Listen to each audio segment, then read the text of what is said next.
Hey guys, welcome to Morelia and welcome to a very special vlog today. We are here in Morelia for the very first time and unknowingly arrived just in time for the 20th anniversary of the International Film Festival of Morelia.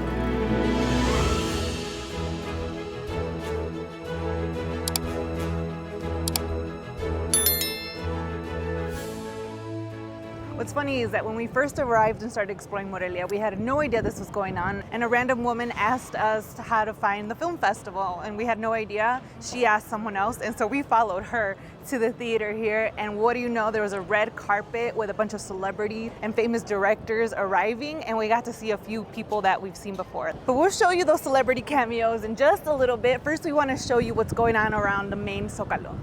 This film festival in Morelia is actually one of the biggest in Latin America and usually coincides near the dates for Dia de Muertos. So we have Plaza de los Mártires right in front of the theater here. And you have people setting up already for one of the biggest and most important holidays here in Mexico. Just a couple days away from Dia de Muertos, and we've already got the Plaza de Armas covered in cempasúchil, covered in beautiful artwork. These tapetes, which are dyed wood shavings, creating different images for Dia de Muertos and honoring Morelia. They're just gorgeous. The detail in all of these is absolutely impressive. I honestly get really emotional when I look at these because I think of all the history and tradition that there is behind it and how lucky we are to be here and to witness this. And it smells amazing. There's gotta be thousands of cempasúchil here in the plaza, and you can smell it with the breeze. We're gonna start our film festival experience here in Morelia at the historic theater of Teatro, Mariano, Matamoros. It's a gorgeous theater, it's already all set up, and there's a huge line of people waiting to get in. Good thing that we got our tickets in advance. We're gonna be seeing The Woman King today, and after the movie there's going to be a conversation with the director, which I'm really excited for. I can't wait to see what this theater looks like. Look at this place. Amazing. Majestic, what they've done with the lighting and the design. I love this year's design.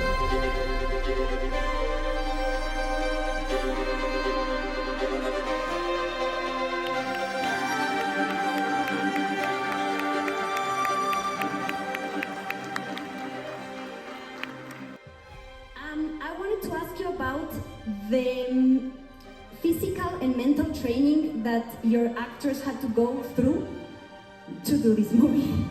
The training was really important to me.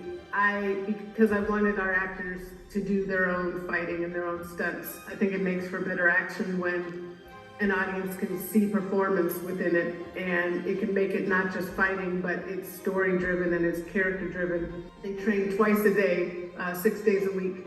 They did an hour and a half of weight training in the morning to build their bodies. And it was to build an athleticism, not to lose weight or anything like that, but just to feel and look like warriors, and also to protect their bodies for what they were going to be doing later in the day. They would come back and do 3.5 hours to 4 hours of martial arts training, weapons training, running, fight choreography.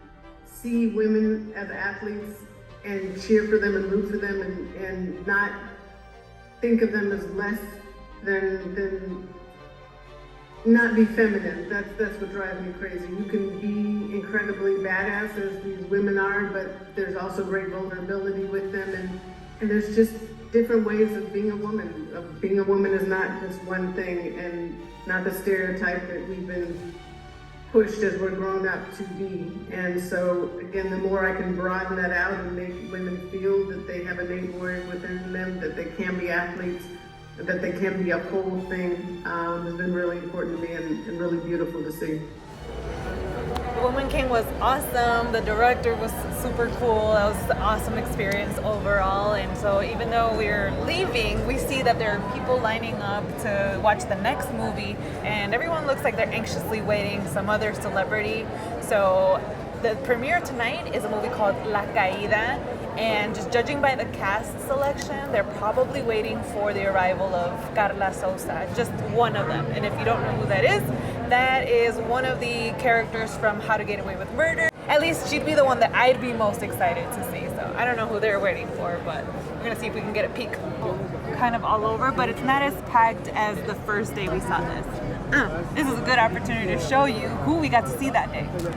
Like I mentioned before, we had no idea we would be arriving just in time for the inauguration of the film festival, so we were really lucky to see our first ever red carpet event and the arrival of a few big names in the film industry, like Daniel Jimenez Cacho and Jimena La Madrid, for example, who were here for their recent film Bardo by Alejandro Iñárritu, who was also here for the event.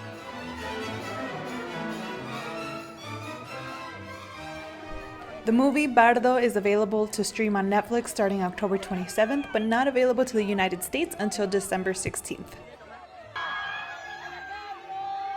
Part of the film festival, they're also screening famous vintage movies from Mexico's golden era of films. I'm not sure which one they're showing right now, but the ones that they show at this stage right next to Andador Juárez are free to the public, and so you have lots of families already enjoying the movie. When I think of Mexican cinema, I usually think about movies like Amores Perros or directors like Guillermo del Toro, Alejandro Iñárritu, actors like Gael García Bernal, Diego Luna. I could go on and on, but truly, we're not even living in Mexico's golden age. Mexico's golden age of cinema was in the mid-30s to the late 1960s, where Mexican films reached huge levels of unprecedented box office success and made movies with actors still famous to this day, like Pedro Infante, Maria Felix, Cantinflas. And this festival brings to light both today's Mexican cinema as well as paying tribute to the golden age of Mexican cinema.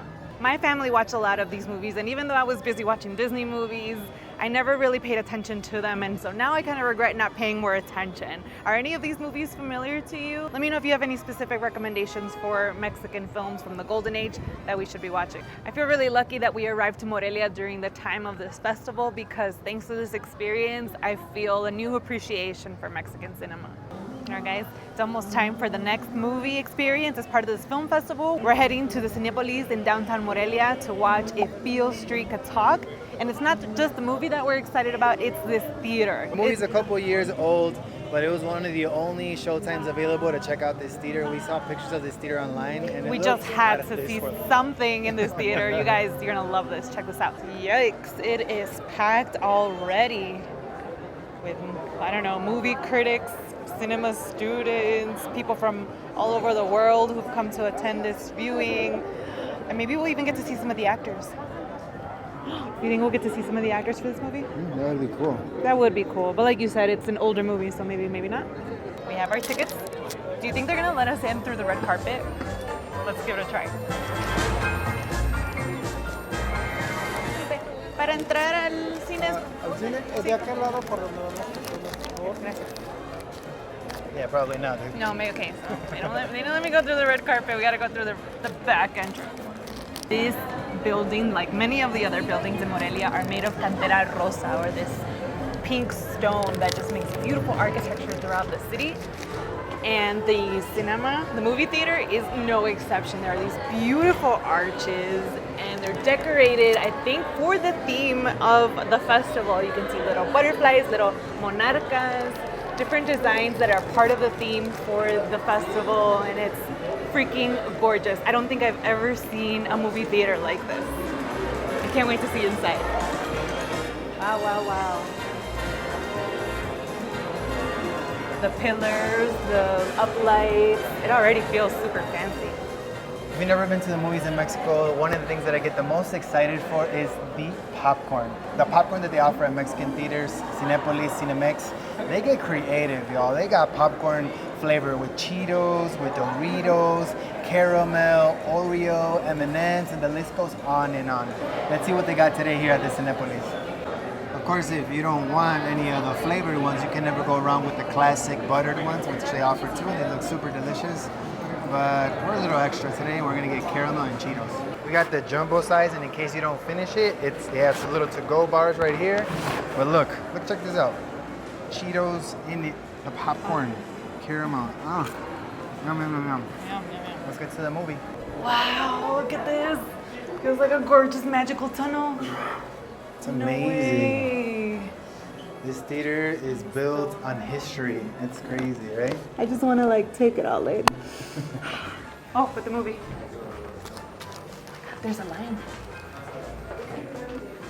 The movie theater has a little room dedicated to the film festival and its past themes. Super cool, but the real surprise was that the Oscar-winning writer and director for the film was at this screening.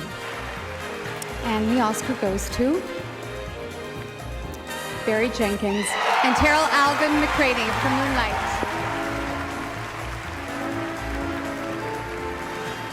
This is the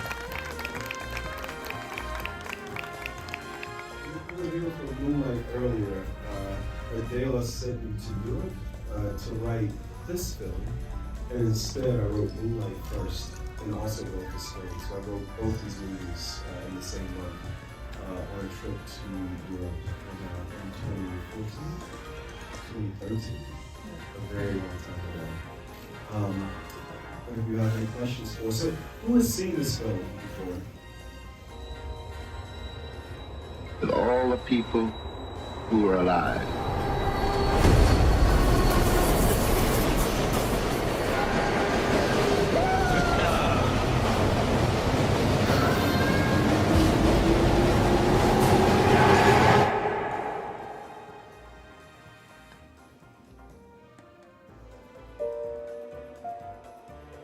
I'll tell you a story.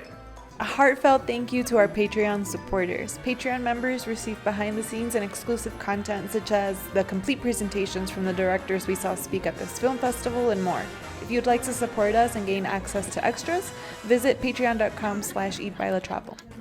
You know, earlier when we walked by this poster, I had no idea that we were going to be meeting the director and writer of this movie.